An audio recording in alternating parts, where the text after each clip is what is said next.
New York Times best-selling novelist David Baldacci is at the top of his game with his new book, King and Maxwell, in which he brings back former Secret Service agents turned private investigators, Sean King and Michelle Maxwell, to take on the most surprising, personal, and dangerous case ever. David Baldacci joins us with the details about his latest thriller. Good morning, David. Good morning. So, sir, pleasure to speak with you. Now, you've featured these two characters in 5 previous books. What do you like about Sean and Michelle? You know, their dynamic relationship, it's ever changing. Sometimes it ebbs and flows, there are peaks and valleys, but it's always evolving. And one reason to bring them back is to notch that relationship up to another level, show another nuance or subtlety to it in addition to the plot or mystery they have to solve. Great. Well, can you tell us a little bit more about this story? They are driving on a road during a thunderstorm, and flashing in front of them is a teenage boy named Tyler Wingo, and the kid's got a gun. And they stop him and try to figure out what's going on. He's just had some devastating news. His father, a soldier, has just been killed in Afghanistan. The only problem with that is a couple of days later, Tyler gets a coded email from his father, and it shows that he's probably not dead. So he hires King and Maxwell to try to figure out what's going on, and then the story really gets complicated from there. Wow. Okay. Well, so can you tell us a little bit more about your research process and your behind-the-scenes knowledge of government agencies?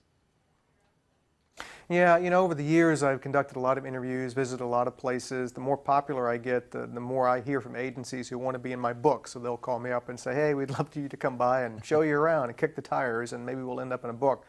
But I become a journalist, and I go out and interview them. I go and try to do some of the things my characters do. You know, I've gone to sniper ranges, I've jumped off parachute towers, I've worked out with Army Rangers, I've driven on drive-along and walk-alongs with local police officers, and try to do as much as I can out in the field instead of sitting behind my computer and trying to Google this stuff, because really interesting stuff is out there. You go and interview people and talk to people about their opinion, their perspective, how they do their jobs, the things they see. That's what really makes the books interesting, I think.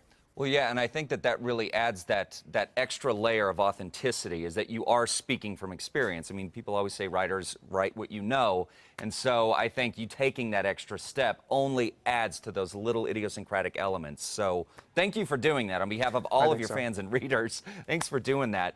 Now, you and your wife, you co-founded the Wish You Well Foundation to support adult and family literacy. It's a great program. So can you tell us a little more about it? Yeah, we've been doing it for about 15 years, and we fund literacy programs and initiatives across the country. We get about 4,000 or 5,000 applications or grant requests every year. We have a board of directors. We go through them all. We fund as many as we can. We funded programs in nearly all 50 states and counting. We also have a book collection effort called Feeding Body and Mind. We partner with Feeding America, which runs all the nation's food banks, and we've collected over 1 million books and donated those to food banks across the country, because a lot of people seeking food assistance have low literacy skills, low job skills. You get books, reading, and literacy into their lives and the lives of their children, wonderful things can happen. Yeah, absolutely. And, you know, I can only imagine you've got a very short, amount of time. So putting this in addition to writing these books is just so great of you. So thank you for doing that. You've also established the Feeding Body and Mind program. What are those details about that program?